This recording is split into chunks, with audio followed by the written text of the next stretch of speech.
দুঃখিত এবং মর্মাহত যেখানে প্রধান উপদেষ্টা অন্তর্বর্তীকালীন সরকারের ঘোষণা করেছিলেন যে একটা ঈদের উৎসবের মতো ত্রয়োদশ জাতীয় সংসদ নির্বাচন অনুষ্ঠিত হবে এবং সেটা পরিবেশ নিশ্চিত করা হবে।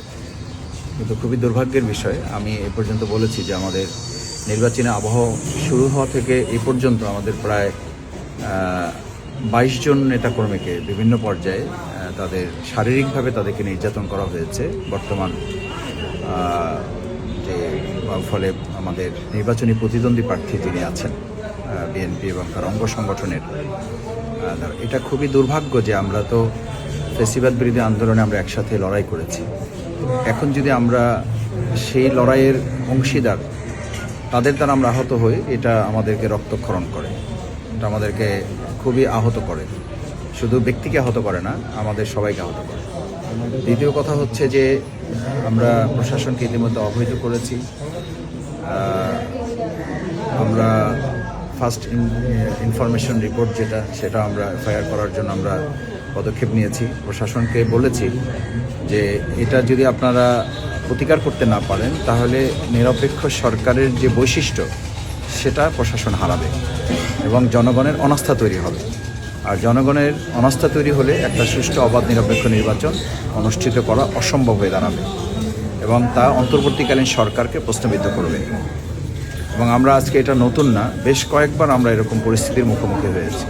যদিও তারা কোথাও কোথাও ক্ষমা চেয়েছে, কোথাও তারা আমাদের সাথে বলেছে সমঝোতা করে নিয়েছি, কিন্তু এই সমঝোতার নামে যদি এটা বারবার হতে থাকে এবং তারা কৌশল নিয়েছে, আমার কাছে যেটা মনে হচ্ছে এটা অত্যন্ত দুর্ভাগ্যের যে তারা এটা করতে থাকবে, ক্ষমা চাইবে, কোথাও পাওয়ার চেষ্টা করবে, কোথাও প্রশাসনকে তারা হাত করে ব্যাপারগুলো ধামাচাপা দেওয়ার চেষ্টা করছে। আমার কাছে সেটাই মনে হয়েছে।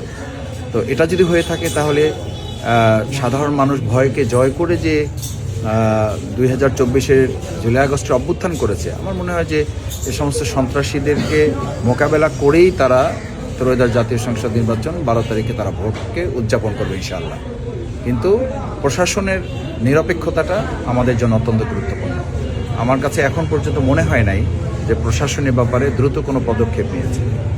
আমি আশা করব যে প্রশাসন তড়িৎ পদক্ষেপ গ্রহণ করবে এবং সেখানে আমাদের রাজনৈতিকভাবে আমাদের বোধহয় সর্বোচ্চ 15 থেকে 20 জন নেতাকর্মী বসেছিল।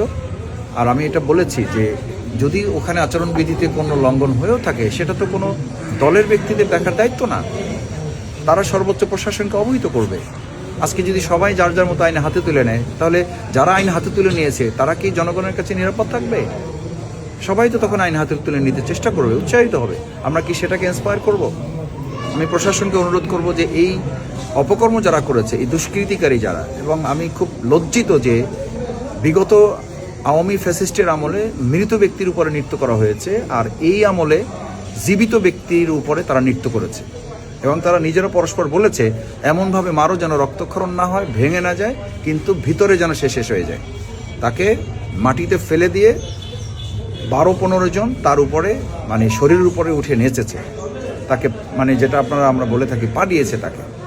তো এটা তো অত্যন্ত মানে অমানবিক, শুধু না, এটা পাশবিক ব্যাপার। এটা তো কোনো রাজনৈতিক দলের কর্মী হতে পারে না তারা। আমি সেই রাজনৈতিক দলের কাছে অনুরোধ করবো এরকম পাশবিকতাকে আপনারা আশ্রয় দিয়েন না।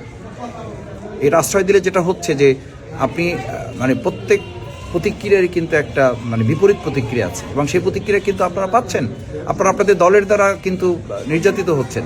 আপনারা আপনাদের দলের মধ্যে কোন দলে এই 5ই আগস্টের পরে তো প্রায় 2 শতাধিক লোক নিহত হয়েছে।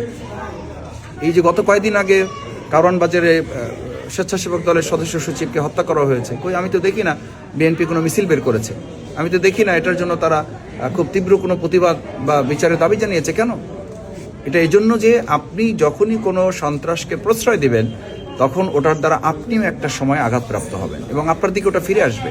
সুতরাং আমি বাউফলের রাজনৈতিক নেতৃবৃন্দ যারা এর সাথে অভিভাবক আছেন তাদের কাছে আমার আহ্বান, আপনারা এগুলো সামাল দেন, না হলে এর পরিস্থিতি দায়ভার সবাইকে বহন করতে হবে।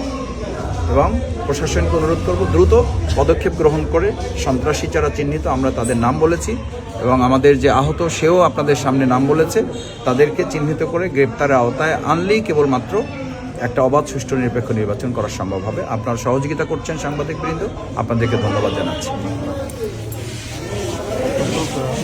বাংলাদেশের জামাত